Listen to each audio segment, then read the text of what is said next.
درود بر شما، وقتتون بخیر. امیدوارم حالتون خوب باشه. اجرای حرکت دستباز در کتاب حکایت‌های دف سطح متوسط.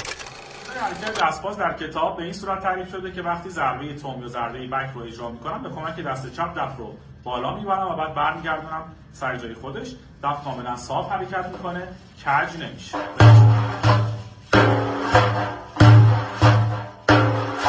توی مترهای مختلف میتونیم ازش استفاده کنیم. مثال اول حرکت دستباز در کتاب قطعه 34 متر 7 فیگور 2 2 3.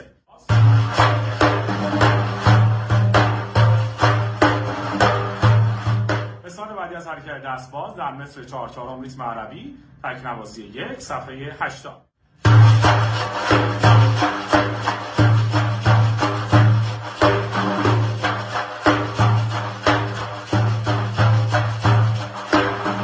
امیدوارم که بهره کافی رو از این ویدیو آموزشی ببرید و بتونید در دفنوازیتون